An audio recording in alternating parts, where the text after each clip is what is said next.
You asked, and we delivered. Introducing the Dave Moss Tuning Subscription Channel. All of Dave's premium content for one low price. Put one of the best suspension tuners on the planet to work for you. Find the link in the description box below and get started today. Okay, let's talk about geometry and talk about fork position.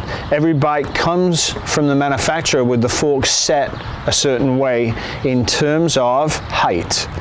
And what that does is pitch the front end appropriately matched to what we call rake and trail.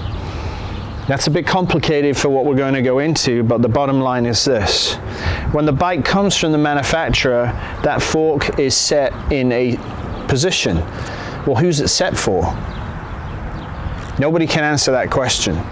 So, is there anything wrong in looking at fork position and going up 2 millimeters from where it is to make the front taller, or going down 2 millimeters to make the front slightly lower? And experiment with fork position to change geometry.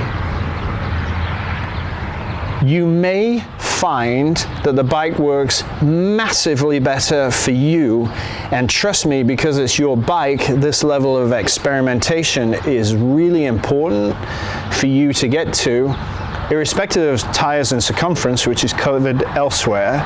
But fork position, for me, I'll generally raise the front end just a little bit so I have control of the motorcycle and I put the bike exactly where I want it. I don't want any help from the bike with steering and input. I don't need it. So I choose to have my forks and front end set in a position where it's ever slightly up. Other people I know want it ever so slightly down or a lot down, so that the bike turns more for them and aids and assists. So what do you want? Do you want the bike to help you? Do you want the bike to dominate you and turn for you?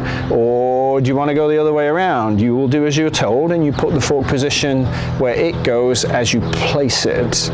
So fork geometry is something you should only experiment with in 2 millimeter increments. To schedule a remote tuning appointment for you and your bike with Dave via text, email, Facebook, etc., contact Dave on Facebook or by email, dave@davemosstuning.com.